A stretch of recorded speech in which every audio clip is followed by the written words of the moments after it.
Welcome, everybody. This is the Robots Radio Holiday Special for 2023. We did one last year. We're back. This is Tom or Robots. I'm the guy who set up the whole network. I host a number of the shows, so some of you might recognize me from, a whole bunch of them. The Fallout Lorecast, Elder Scrolls Lorecast, Mass Effect Lorecast, Lord of the Rings Lorecast, and the Starfield Lorecast are my current shows, but you may also recognize me from the Dungeons and Dragons Lorecast, the Witcher Lorecast, the Cyberpunk Lorecast, and we have some of those hosts with us today as well, plus hosts from some of the other shows on the network. We've got this wonderful group, and this is something we've been doing for the last few years. The point of this is for us to just take a moment to get together, to chat with some of the cool hosts across the network, and to talk about our favorite things from the year, because if you're not remembering all the favorite things, if you're not thankful for all the things that were good in the last year, then what are you even doing with the holidays? That's what it's all about, right? The things that made it worth it. So first of all, we've got Ben of Temeria. Feel free to introduce yourself and what shows that you do. Ben, welcome. Hi, I'm Ben of Temeria. I am one of the hosts for Holocron Histories, Star Wars Canon versus Legends, the Final Fantasy Lorecast, the Witcher Lorecast, and the Wizarding World Lorecast. Yeah, Ben is trying to do as many shows as I do at this point. Good to have you, Ben. Yeah, just a little. Thanks for joining us. We've got Preston. Preston is joining us again. Welcome back, man. How's it going? Howdy, partner. I'm Preston, and I am the host, or rather the creator, writer, producer of True Vault Escapades, a Fallout audio drama, and also BioShock the Midnight series. So yeah. Awesome, man. Good to see you again. It's been a little while. Thank you. Yeah. Yeah. And then we've got N7 the Legend. Sam, welcome. How's it going? Hey, how's it going? I'm from the Mass Effect Lorecast. Talk about Mass Effect lore. Imagine that. And yeah, I'm just here for the ride. Yeah, I'm wearing a comfy and I feel great. Okay, good to see you. I should go. I should go. Right. Well, thanks for joining me and being here. Toasty, you're up. Hey, I'm Toasty. I'm one of the hosts of the Witcher Lorecast as well as the Cyberpunk Lorecast. That's me. That's you. Well, welcome. We've got Maverick as well. Maverick, welcome. How's it going? Well, hi, guys. I am Maverick, as you probably know me from the Patron episodes. I host a little podcast called the Fallout Roundtable. I just started a new pro wrestling show called 3 Count Dots with my buddy Jaxus. We just released our first episode. Nice. So, yeah. Yeah, so Fallout and wrestling. We don't do Great that. combo. We don't do those two things enough together. Awesome, man. Thanks for being here. And then Genesis is joining us as well. Jen, how's it going? Hello, I am Genesis, host of Two Girls, One Ship, a video game romance podcast, and co-host of the Cyberpunk Lorecast with Toasty. Sweet. Awesome. Well, welcome everybody. This is a fun group. I'm excited to hear about what your favorite thing was this year. If you had to just pick one thing, it could be a video game, because many of us do video game podcasts. It could be a movie. It could be a book you read. It could be a place you went to. It could be a thing that you did. I don't know. Maybe you learned how to do underwater basket weaving. Who knows? But who would like to start us off? Anybody want to jump in there to kick us off? And it would be really funny if somebody raised their hand and was like, underwater basket weaving was the thing I was going to say, but I can start us. Everyone's just laughing at me. All right, Sam, you kick us off. Okay. So I was very encouraged this year by the state of single player gaming. I think single player games saw so many promising signs, whether it be Starfield, Baldur's Gate, or the Phantom Liberty that came out for Cyberpunk. If you're a fan of single player games and you want to immerse yourself and you're kind of sick of gacha games and Fortnite and whatnot, I think the future looks pretty promising. And that is something to say, because over the past few years, from like 2019 to like 2022, it was not looking too good there for a hot second. Yeah, it was like everybody had to do their like constantly updating new stuff you can buy, get the battle pass, like all of that stuff, right? Like always play with other people, always be spending more money. because we need that that cheddar. Yeah. But it's encouraging for Mass Effect, right? It's very encouraging for Mass Effect because they've already committed and said the next Mass Effect will be single player. Right.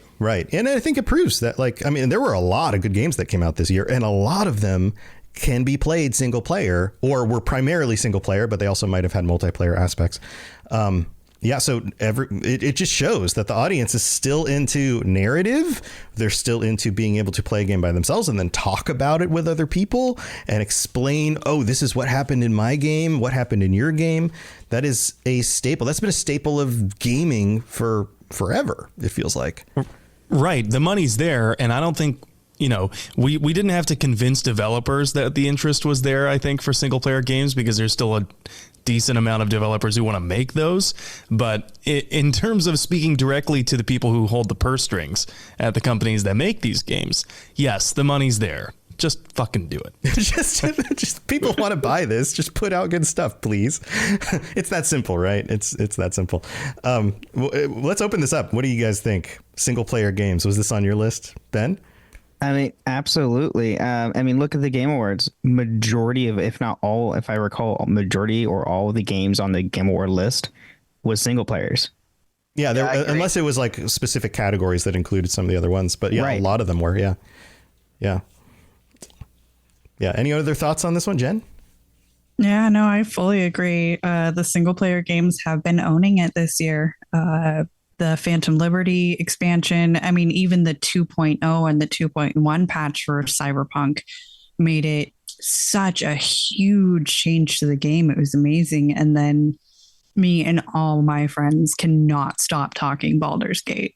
And we're watching each other's playthroughs and we're going, oh my gosh, you chose that. I went this way and got something completely different. And so I'm loving it. It would be, none of us have done. We have a Dungeons and Dragons podcast on the network, and I'm sure Sergio's talked about Baldur's Gate stuff.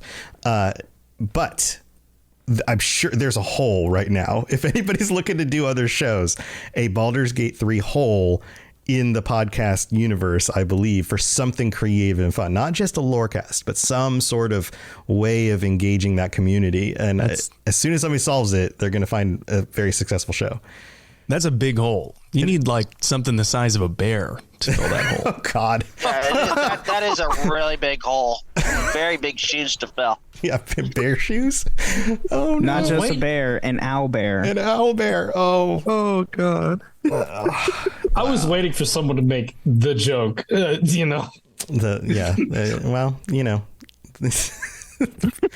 I'm just, all I have is the picture in my head of, intimate situations with bears. Roar. It truly would be a beast to wrap your tentacles around. Oh, God. All right. Well, that's enough from Sam.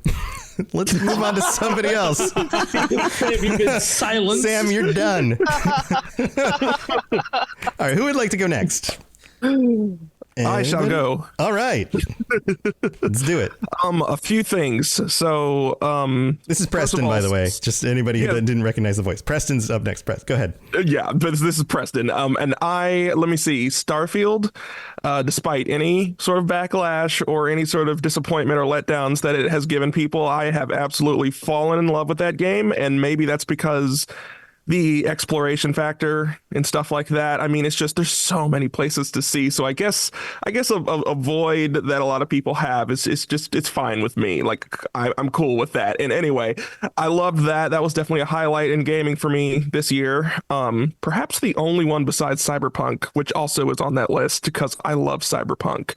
And so, yeah, Phantom Liberty, that's another one. And, another off-the-cuff thing, I watched Game of Thrones all the way through for the first time in my entire life this year. Wait, what? Whoa. Yes. 2023 is the year you decided to watch all of Game of Thrones? I just did it. Wow. I've seen other shows there before. Even after knowing how it ends and being I had huge things spoiled to me, but I didn't know the bridges that connected them. So it was still kind of a lot of stuff for me to see for the first time. And despite all of the controversy with that as well, I still enjoyed it. It was still a great show to me, but I love stuff like that. I love Dungeons and Dragons. So I had me a fun little leisure year with exploration games and these this amazing comfort show. So I guess I got to move on to something else now. Comfort show. It's definitely not a thing I've heard Game of Thrones called. That's for damn sure. Yeah. Well, yeah, maybe. I certainly was comfortable watching. Tom, quick, start playing the Reigns of Castamere.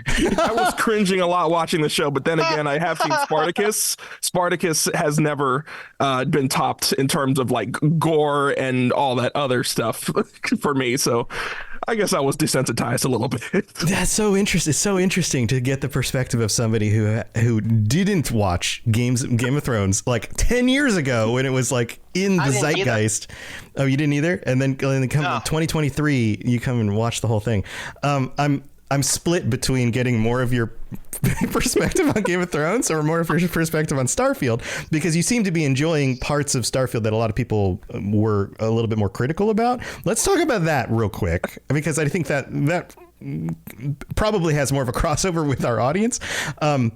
So you are saying that the exploration part of Starfield is what really has hooked you, even though a lot of people have complained that part of it they aren't as into, either because it doesn't work like Skyrim or Fallout 3 did, where you just are constantly being distracted by the next thing on the horizon, or the fact that they keep on going to these other planets and they're like, well, they're mostly empty. And it's like, well, yeah, it's freaking space. They're going to be mostly empty. So what is it about the exploration that really grabs you?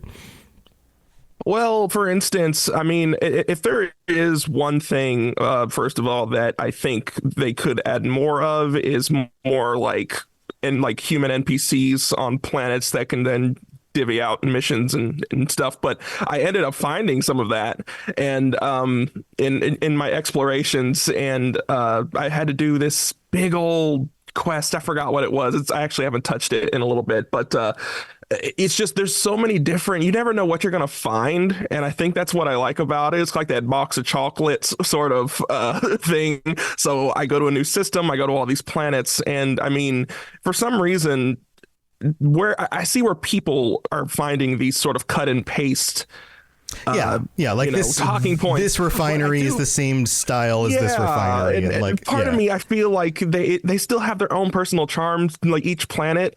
Like I am remembering a lot of different planets more than others, so there is a little originality with these planets that I like, and I just like finding these little stories. They kind of remind me of Fallout. You see like a dead mining crew. You're like, how did this happen? And you get these notes and you start putting pieces together. So it's kind of a boring, fun thing I like to do. Okay. It sounds like you've got a little bit more tolerance for the looking around part, and a little bit more enjoyment for the like, oh, I found something. It took me a little while, but I found it. And now this is going to expand into, more fun for you. Yeah. So, okay. Pretty much. It's a tolerance thing. Okay. I got you. Anybody else have I mean, Sam, you mentioned Starfield. Is Starfield on your list? I know you played a lot of it. I did play a lot of it. I think I had like 200 some hours in my first playthrough alone. I liked Starfield a lot. And then it was like a massive plateau. Mm-hmm. When I got to the edge of the plateau of handmade content, my interest just plummeted. And I think there's two things to take from that. One, you can take a negative reaction from that in as much as, well, that just means that like they didn't have enough handmade content. But the positive reaction is it took me 200 some hours to get there in one playthrough. Yeah, that's a lot of time for a single player game. I mean, there's not many single player games that'll last you 200 hours before you hit the place of like, well, I guess I need to do this again. Yeah. So in terms of exploration, I'm still a diehard like Elder Scrolls fan. Morrowind was great at incentivizing you to, walk over that next hill, see what you can find. And I think some of the procedural generation in Starfield disincentivized that because like you were talking about the templates of the different mining shafts and camps and whatnot. Once you've seen enough of them, maybe 30, you've probably seen them all because the enemy spawning doesn't really change. The loot tables aren't that different. So that gets a little boring. It's not like you're finding a handcrafted cave where some designer made this with the express intent of hiding, the pale lady inside and a unique sword and whatnot. Yeah.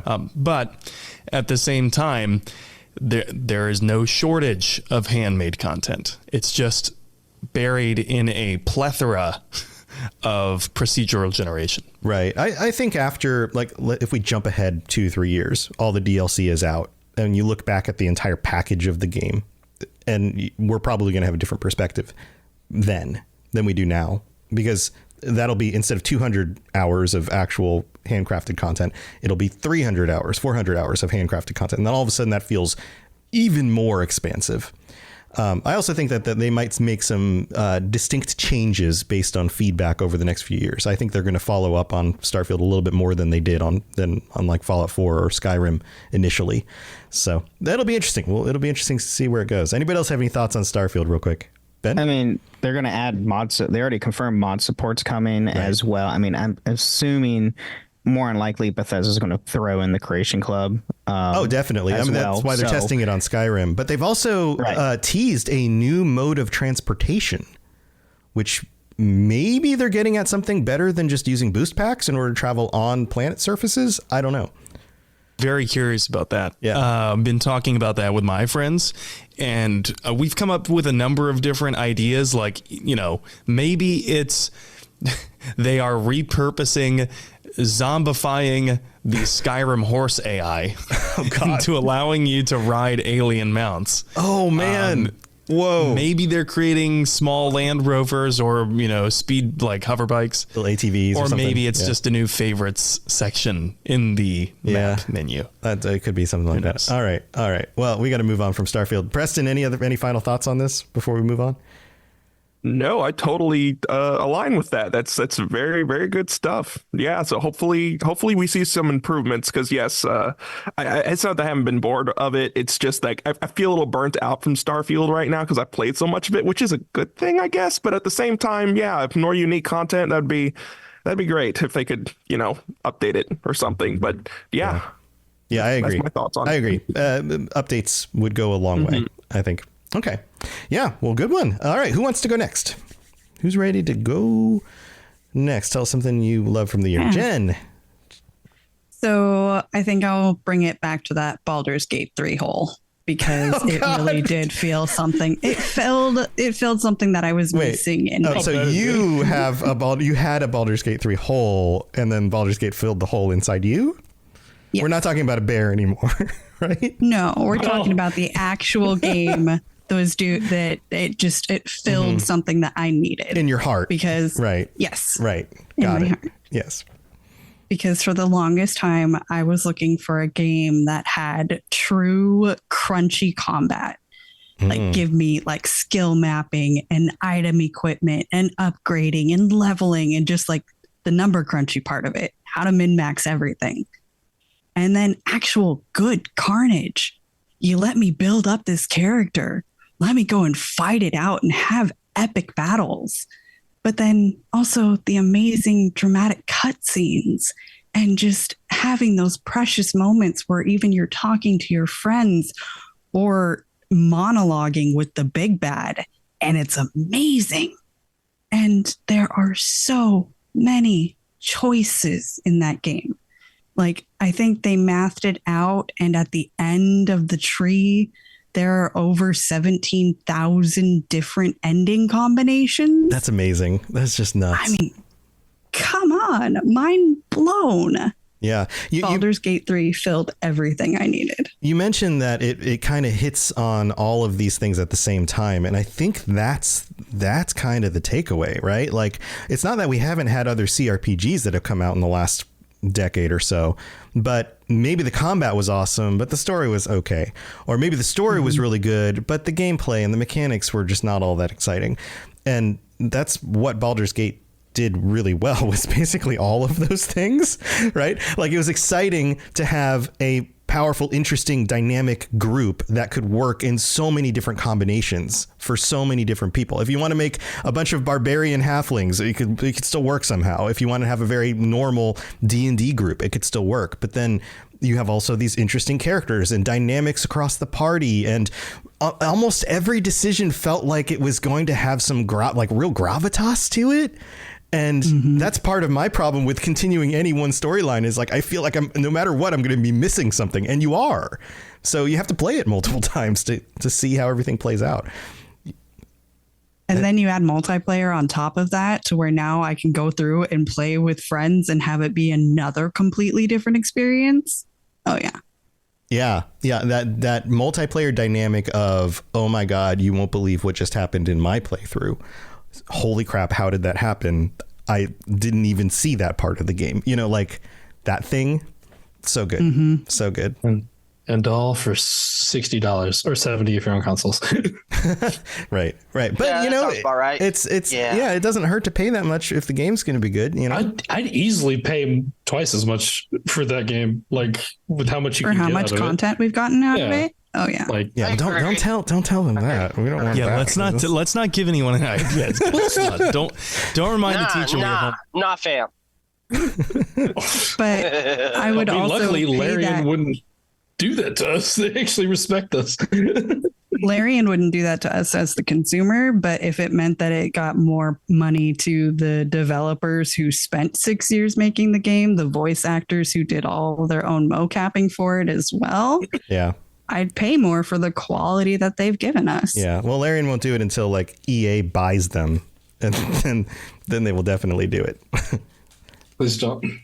Larian, don't chill out. That's how the story. This is a story. The same thing happens with other developers. You have a developer that is like this grassroots team that really cares about their product. They really work hard. You can tell that everybody's doing the best they can, and they put out an amazing product. And then that company gets pulled into a bigger entity. I mean, look at what happened with BioWare, or I mean, heck, you could even say early Bethesda. Look at some of what Bethesda did, and kind of they're not terrible, but there's definitely a different feeling between the team that gave us Oblivion and Fallout 3 and Skyrim and the team that gives us Starfield. There's a difference there. It's a little bit more grown up. It's a little bit more corporate. It's a little bit less grassroots. And in this case, they've also been bought by Microsoft. So hopefully that doesn't change that dynamic even in a worse way. It could happen. It could happen. Hopefully Larian now just has more money to do things that they're good at and continue making good stuff. That would be great. I've heard people even saying things like, give them the Star Wars license and let's see them do a CRPG with Star Wars and what they can do with that. I would die. That would be great. Just please. Yeah. I would also die. Can you imagine love to see that an Old Republic, not remake, but revitalization, like another story set in the Old Republic? Don't give me hope. Don't give me hope. Don't give us hope, man. Don't give us hope, us Star Wars fans. Well, all right. I'll hold on to the idea. I'll just put it in my little pocket. And then when it happens, I'll be like, hey, I told you guys. I told you. So, all right. Any other thoughts, Jen, on this one? I'm sorry, Sam, but after tomorrow, I'm pretty sure my Baldur's Gate 3 hours are going to pass my Mass Effect Legendary Edition hours. Unreal. Wow. Wait. What if you combine your actual original trilogy hours with Legendary Edition?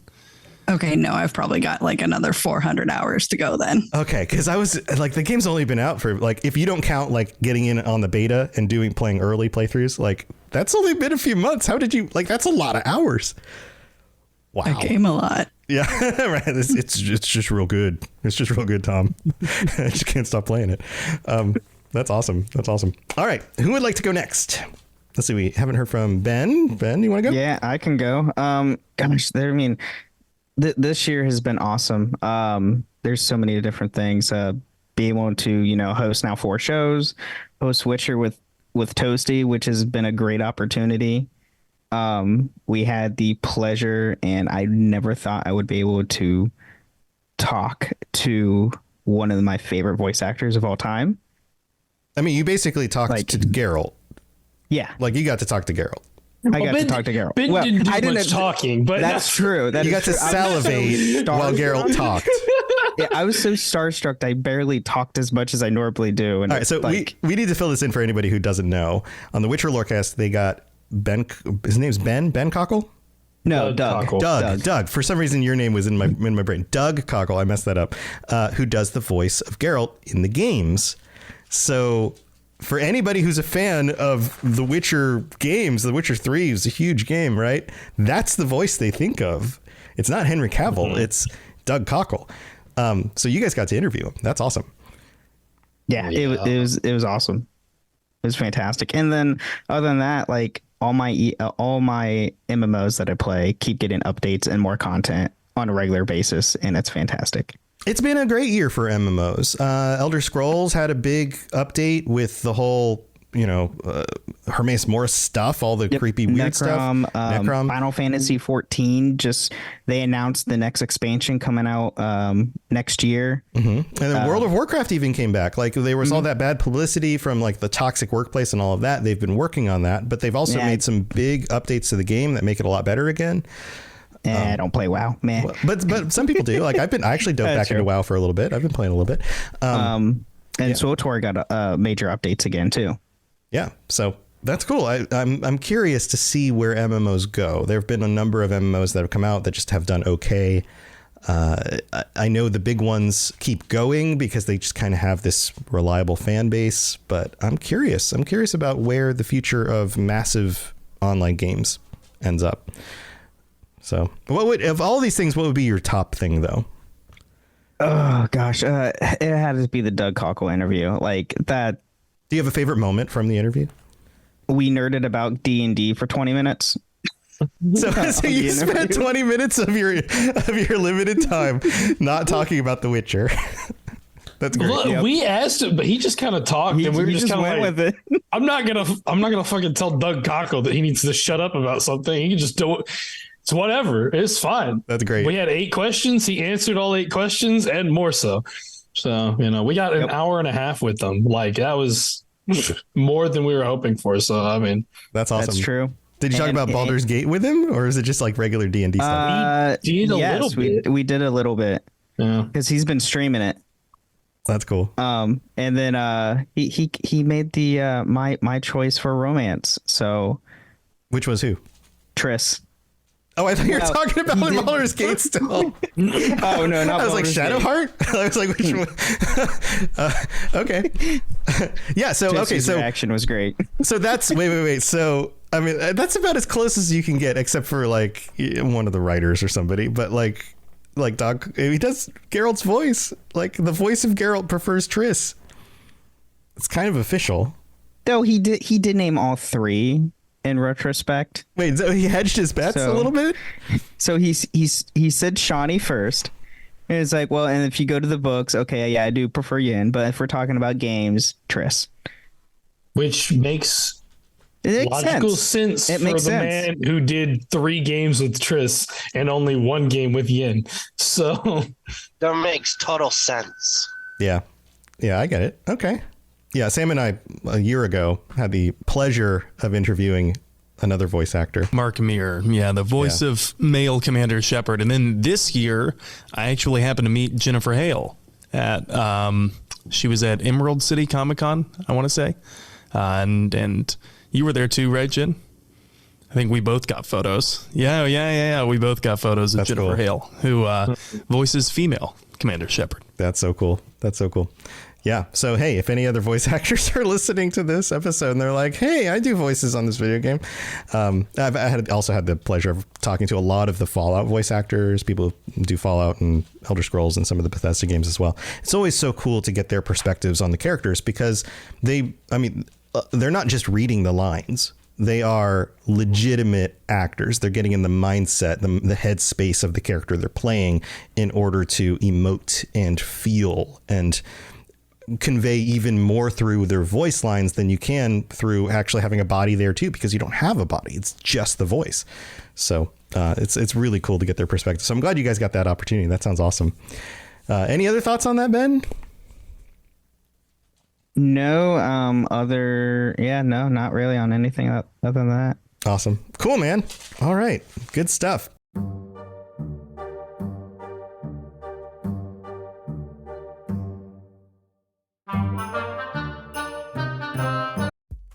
It's time for that spring reset. I'm taking a look at everything in my closet and figuring out that, oh no, this absolutely needs to go. And it's about time I replace things so that my clothes aren't older than my 15-year-old. Now you might think that they lasted that long because they were well made, but no, they're in terrible condition. Unlike the new jeans I just got from Quince. Jeans have always been my personal go-to because you can kind of wear them for lots of different things, but maybe they're not your thing. Maybe you're looking for, 100% European linen with insanely soft flow knit activewear fabric. It's definitely getting warmer, and their flow knit activewear is moisture wicking, anti-odor, and soft enough that you'll actually want to wear it every day. So pick out what you want. You can't go wrong because they have prices 50 to 60% less than similar brands. And like I said before, they are high quality. I continue to wear their clothes all the time, and I know that these new jeans are going to last me a lot better than the other things in my wardrobe. And on top of it, they look great. They're so comfortable, and I spent just as much on the jeans that I am now cleaning out of my wardrobe. So if you're looking for something better, just all around better, go check out Quince. So go do it right now. Refresh your wardrobe with Quince. Go to quince.com/ringslore for free shipping and 365-day returns. Now available in Canada too. Go to quince.com/ringslore for free shipping and 365-day returns. Quince.com/ringslore.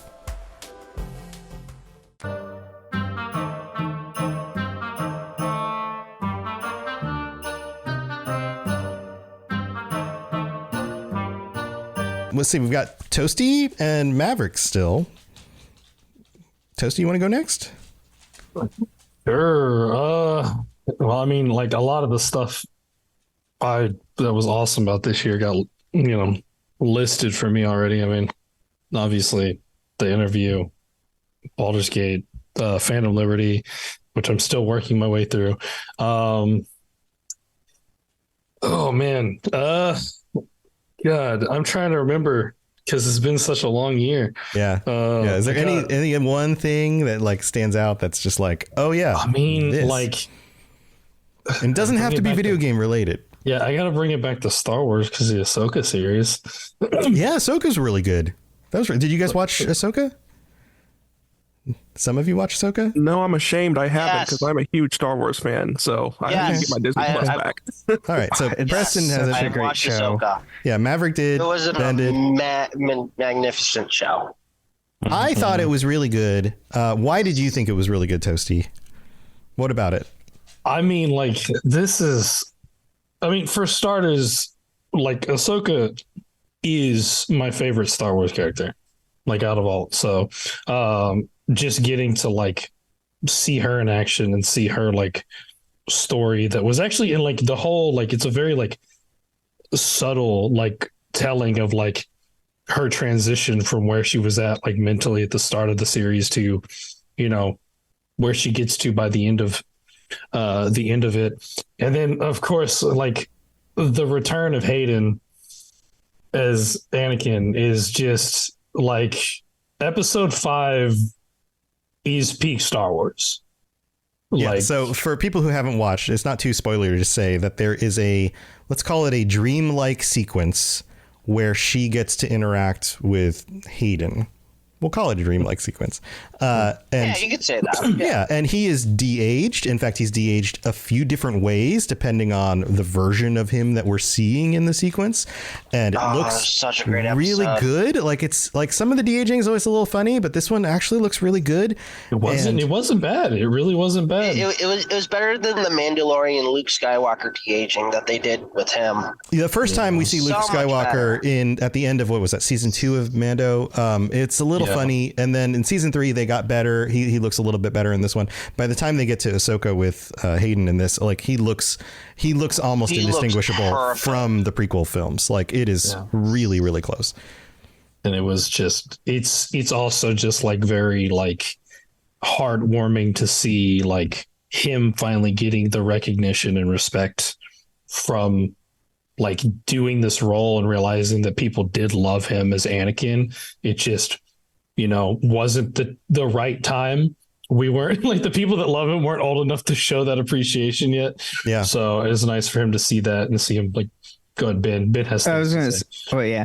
I mean, during his time, the internet wasn't really like, it was the thing, but like there was no instant message, there was no like Twitter, there was no Facebook during the time, so people couldn't post their like opinions as like readily available nowadays. They did. They were posting on forums and stuff. I think the real rundown of it is that for example, the big audience that loved Star Wars in the 70s and early 80s was the younger audience. The older audience wasn't super on board with it.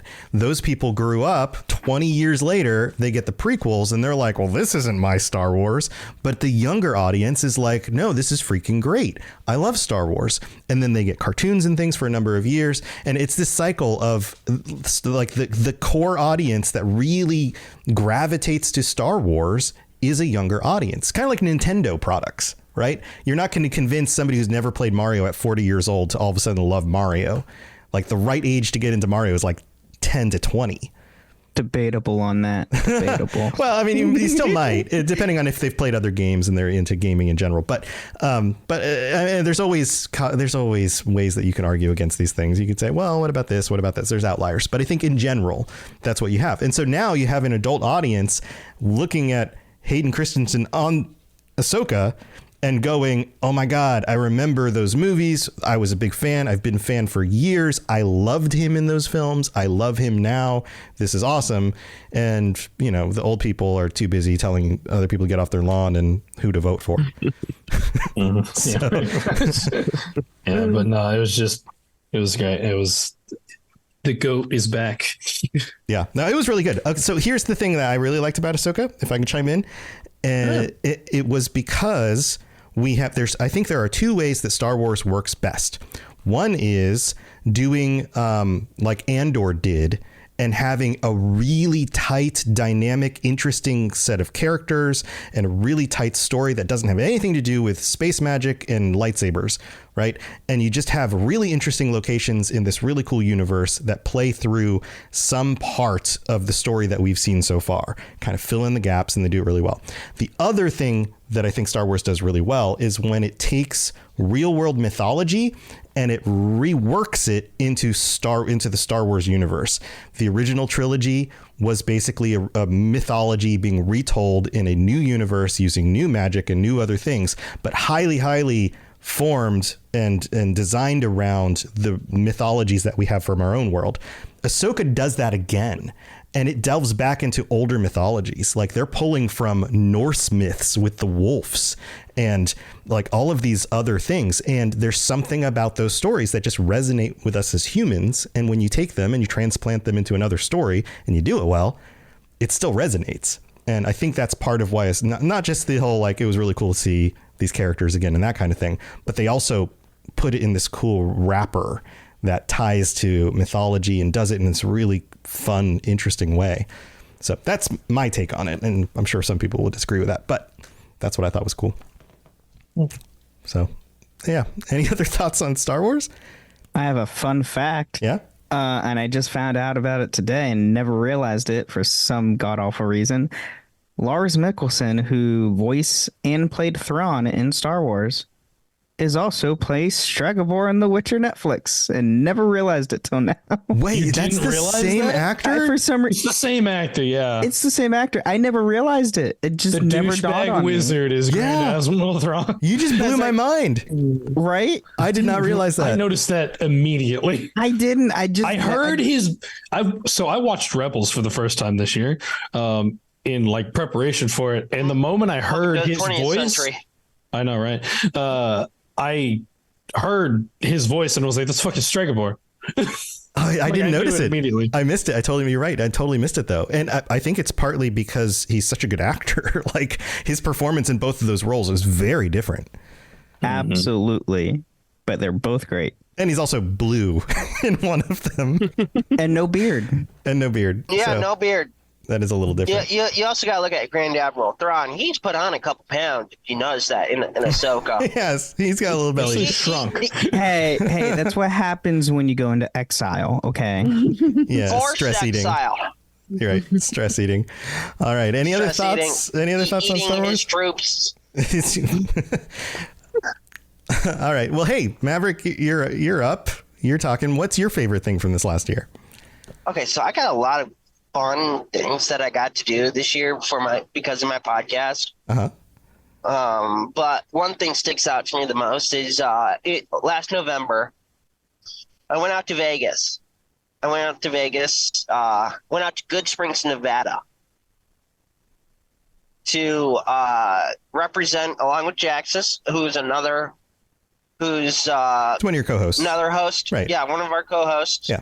I got to meet him for the first time in person because he lives nearby. Mm-hmm. And we represented the Fallout Roundtable at this celebration at the Pioneer Saloon in Good Springs.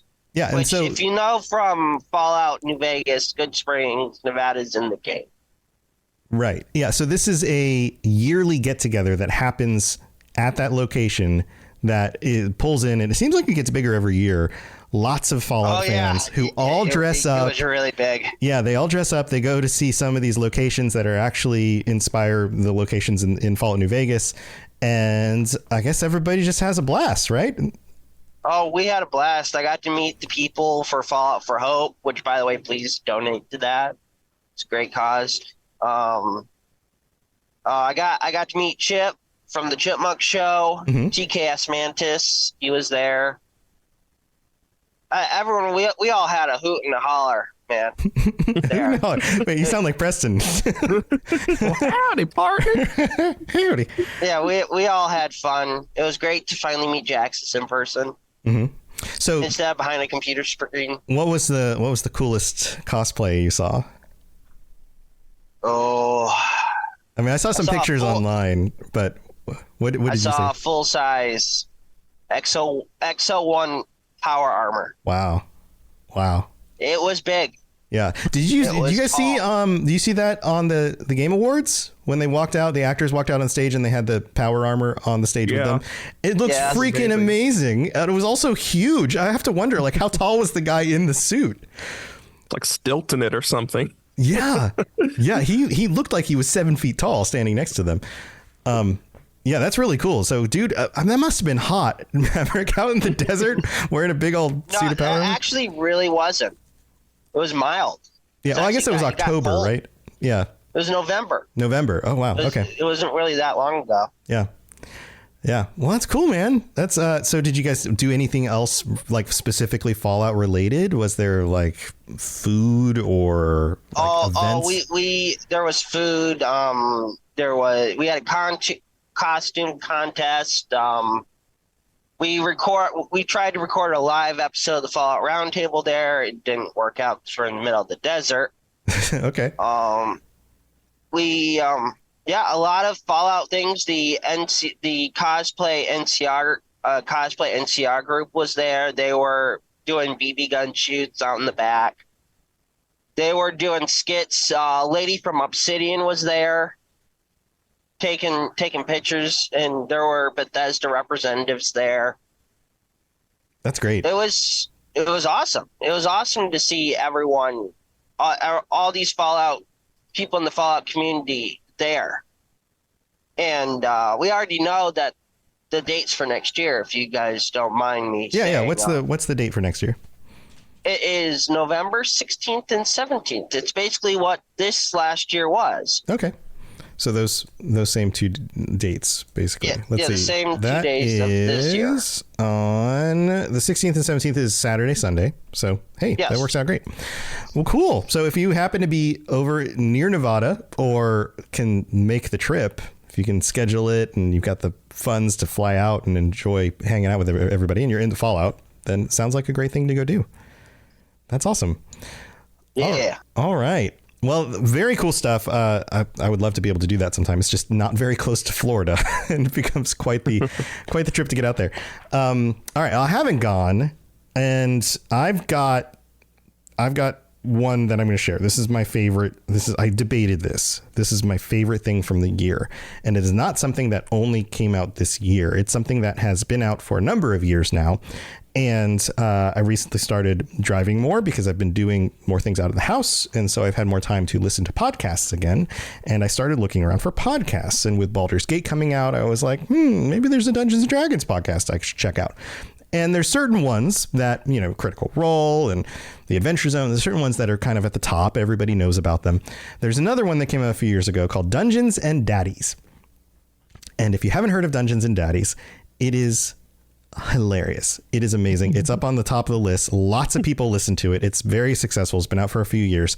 And the premise is that this group of people, there's 4 people playing characters, and the DM. So there's 5 people. They all have background in content creation and writing and doing other things and improv and that kind of stuff. So they're well equipped for this. The premise is that 4 dads pick up their sons in a minivan to go to a soccer game.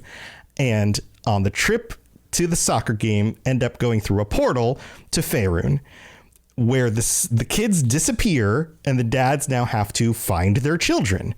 And the different dads, there's like the hippie dad who becomes a druid. There's the coach dad who becomes a barbarian.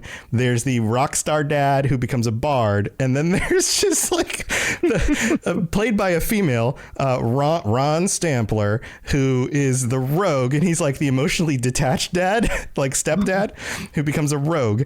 And it is from episode 1, it just hits and it works so well. It is so hilarious, and it's way more improv comedy than it is actual Dungeons and Dragons. So if you're expecting like lots of like D&D stuff, no.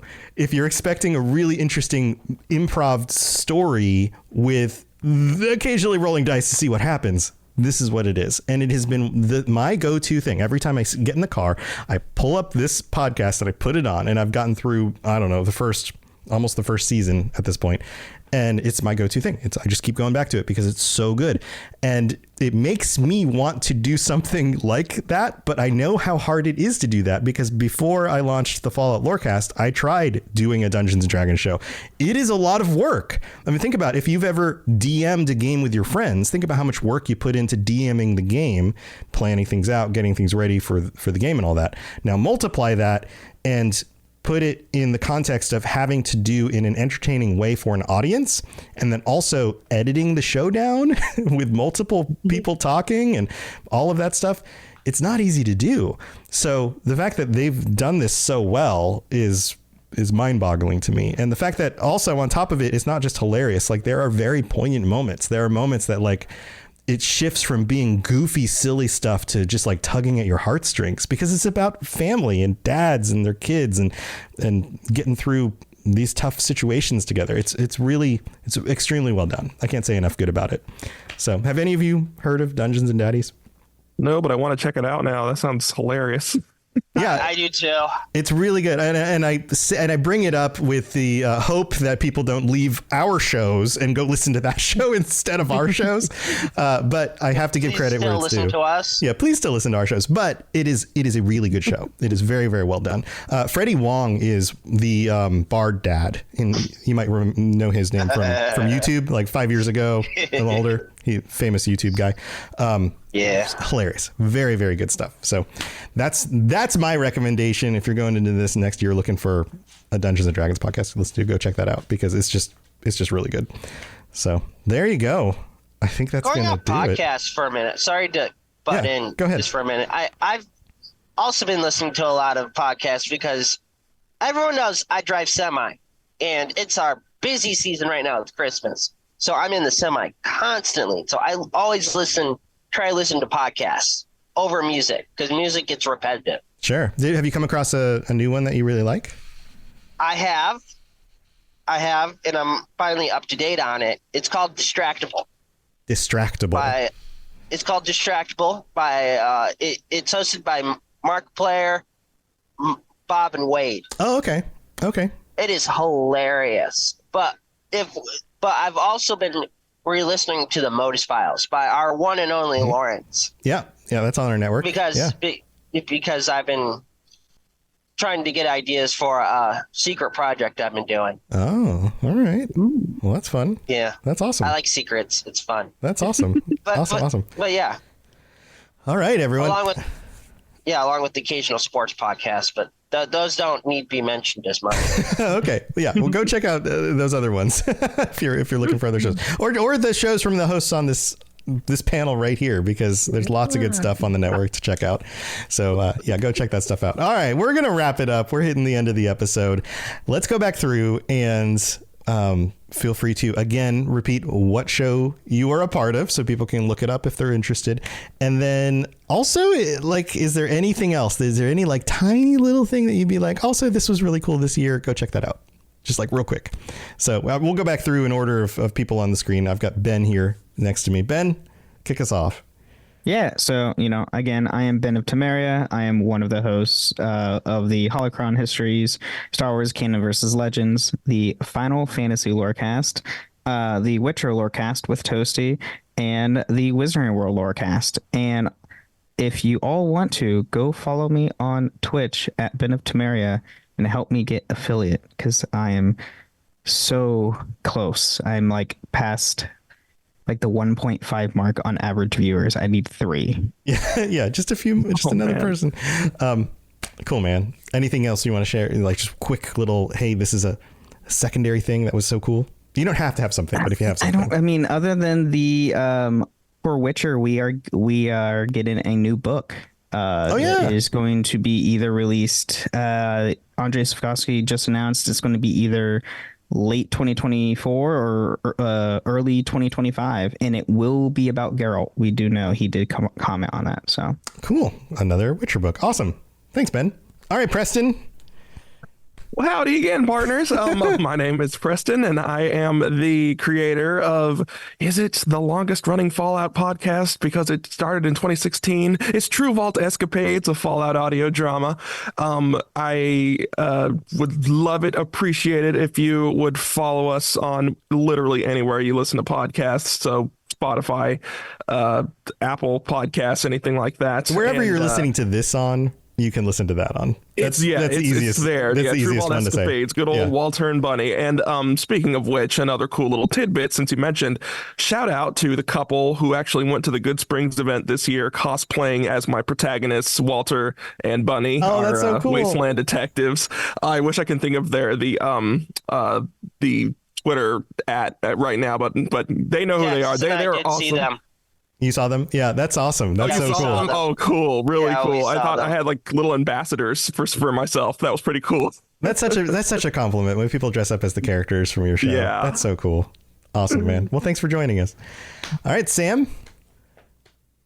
Yeah, I'm Sam, aka N7 the Legend from the Mass Effect Lorecast. We're still putting out episodes every week. Right now, we are covering Saren. We will be, I think, into the new year, too. So if you're into Mass Effect, now's a good time to pick up the Lorecast, because we're talking about Mass Effect 1's main villain. And I'm also streaming to Twitch every weekend at N7 the Legend. And yeah, that's pretty much it. I don't really have anything else from 2023 that was good, but I have something that I'm looking forward to. Yeah. We talked with one of the cinematic designers on the Mass Effect series. As fun as it is to interview cast members, I think I want to interview more of the developers who had the behind the scenes roles in creating some of our favorite memories. So I think I'm going to try and reach out to more of them. Yeah, that would be awesome. I always love getting those insights, because they prove us wrong so much. So much of the community is like, it has their own headcanon about like the way game development works. And they're like, well, actually, this is how it works. It's so nice. So cool, man. Thanks for joining us. Toasty, you're up next. I'm Toasty. It's Witcher and Cyberpunk. Those are the 2 things I do. Nice. But well, it's fine. We're gonna get proper shout outs from the rest of y'all. It's fine. That's fine. Yeah. So what's the other thing on your list, or something coming up? I mean, I have to give a shout out to the Swordsmith Village arc for Demon Slayer this past year, and the Hashira training arc that's coming up next year, as well as the thing I'm looking the most forward to that's finally going to happen, and that is Arcane Season 2. So Yeah, that is coming up. All right. Yeah. So go check out some anime. Awesome, man. Thanks for joining us. Maverick, you're next.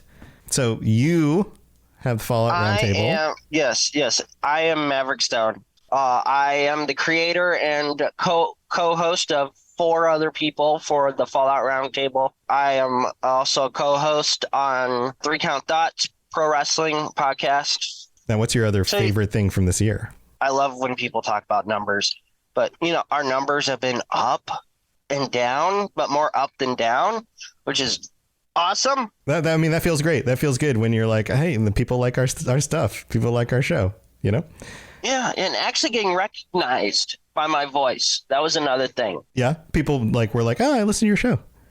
Yeah. That's awesome. That's cool, man. Well, thanks for joining us again. All right, Genesis, you're wrapping us up. Yeah, I'm Genesis, and I'm part of 2 shows on the network, the 2 Girls, 1 Ship podcast, where we analyze, rate, and review all that the world of video game romances has to offer, and the Cyberpunk Lorecast with Toasty, where we talk about the foundations of the past, the state of Night City today, and the news of the future for all things cyberpunk. And I'd have to say another little small thing that I really, really loved this year was that my co-host Vervada moved from Florida to Washington State. So now we only live 20 minutes apart from each other. Oh, that's cool. Amazing. That's cool. Oh, she left my state though. I can't imagine why. She was assigned there for Navy stuff. So contract was up. What it was. Now she lives here. Cool. That's awesome. That's so cool that you guys get to be close together. That's great. That's a good one. That's a nice personal best, It's not about video games. It's about friendship because it's all about the friends we make along the way.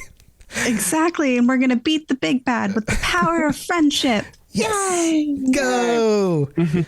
Awesome. Well, thanks for joining us, Jen. Thank you all for being here. This is so cool. It's always fun to get everybody together and kind of, talk about the year and all of that. If I had to add another thing, actually, first of all, if you don't know who I am because you're listening on one of the other shows that I don't host, I host with Sam, the Mass Effect Lorecast, the Fall Lorecast, Elder Scrolls Lorecast, Starfield Lorecast, and the Lord of the Rings Lorecast, which has been doing really, really well. So thank you to everybody who's been listening to that in the last year and a half since I launched that project. If I was to add one more thing, one of the reasons why I've been going out more is that I got back into swing dancing, which I always am hesitant to bring this up because when you say it, everybody gets a picture in their head of what they think that looks like. And most of the time it's a goofy, dumb, TV production version of people just kicking their feet and dancing to Brian Setzer. And that is not what I do. I don't look like that, but I do enjoy going dancing. I've been DJing and teaching it and dancing it for over 20 years now. I took a number of years off due to migraines and stuff, but I've been feeling better. So I've been going out dancing a lot again. So I've been reconnecting with some old friends and spending more time. My wife and I danced together. That's how we met. So that has been a lot of fun. So I would recommend, especially now post-pandemic, if you are looking for ways to interact with other human beings in a actual, enjoyable, interesting kind of way. I don't care what kind of dancing you do. Just go try out some partner dancing. Try actually meeting some people out in real space and give it a shot. See what you think. But that's my thing. That's going to do it for our holiday special. Thank you all for being here. And hopefully we'll see you all next year. All right. See you guys next time. Yay!